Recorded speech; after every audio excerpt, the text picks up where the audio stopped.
Mathieu Noël. Bravo. Tu dois se changer quand même, Mathieu. Bah, toi aussi. Autant le dire tout de suite, Mathieu. Hein.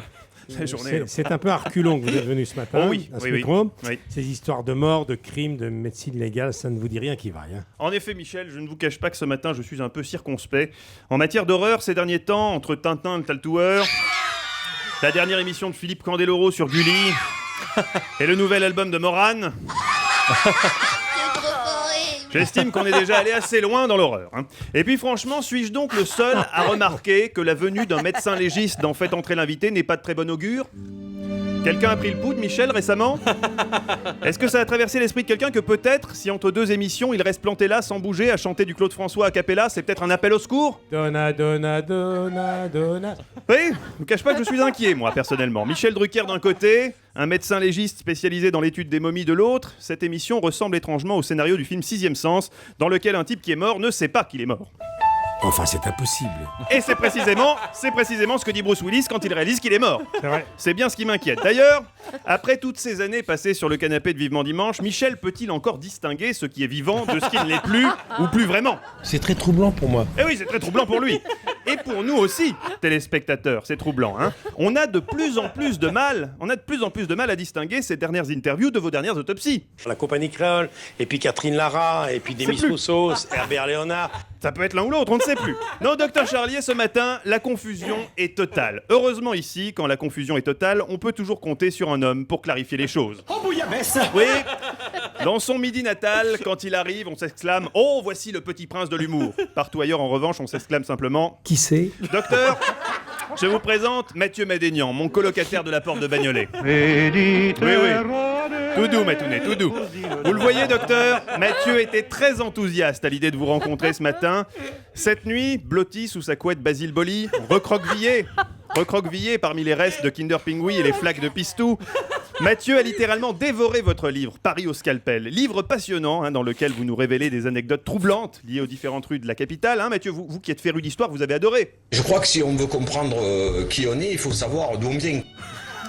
Oui, je vous avais prévenu, docteur, Mathieu n'est pas la moitié d'un con.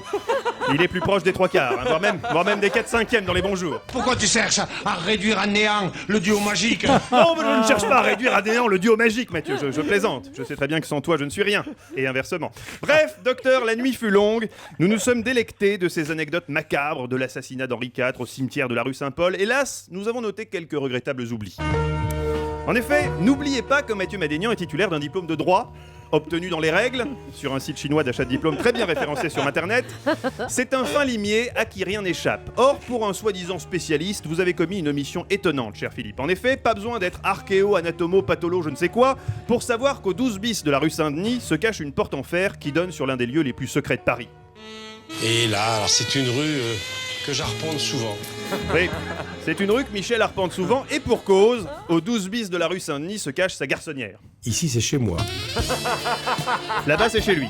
C'est là que, dans la moiteur équivoque de cette pièce tapissée de représentations du Kama Sutra, Michel fait passer les fameux entretiens pour recruter ses nouvelles collaboratrices, car après toutes ces années, ne nous voilons pas la face. Hein. Françoise Coquet et la fidèle Cathy commencent à montrer des signes de fatigue. Françoise Coquet 2 fois par jour, depuis 40 ans.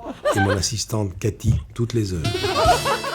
Imaginez la boucherie que ça va être au Prud'homme. Pauvre femme. Félicitations. Prud'homme, toutes les heures. C'est une machine. Prud'homme, où Michel comparaîtra dès le mois prochain pour l'embauche illégale d'une stagiaire mineure fin 2012. Priscilla, elle avait 15 ans. Elle n'a pas encore 15 ans, elle a 14 ans et 8 mois. Oui. Elle aura 15 ans au mois de mars. Oui, non, mais justement, raison de plus pour pas le claironner sur les toits, Michel, non. Bref, si vous aviez eu connaissance de cette garçonnière, vous auriez découvert un autre point commun qui vous relie à Michel Drucker. Dans votre bureau, entre les tubes de verre, vous déclarez posséder le cœur de Richard Ier qui reposerait dans une boîte à gâteaux dans un coin. Eh bien, figurez-vous que Michel aussi possède une relique. Le zizi de Napoléon est dans le format. Ou plutôt possédait. Car comme vous, Michel a décidé de placer le zizi de Napoléon dans une boîte à gâteaux. Hélas, il est plus gourmand que vous et il n'a pas une aussi bonne mémoire. Du coup, Non. eh oui, du coup, un jour, il avait envie de petits écoliers. Il a vu la boîte, il s'est dit Oh, chouette. eh oui, la boulette, comme on dit dans le petit milieu de l'archéologie. Désormais, les ADN de Napoléon et Michel sont liés à jamais, source à n'en pas douter de nombreuses interrogations pour les archéologues du futur. Comme quoi, boîte à biscuits, mauvaise idée. Voilà, docteur, merci pour ce bel ouvrage presque complet. Michel, une dernière question à notre invité. Les manchots, comment vont-ils? On va peut-être lui prendre le pouls quand même. Hein. C'était Mathieu Noël. Au sommet de sa forme. Merci beaucoup, Mathieu. À revoir sur europe1.fr, Mathieu. On retrouve sur la 5.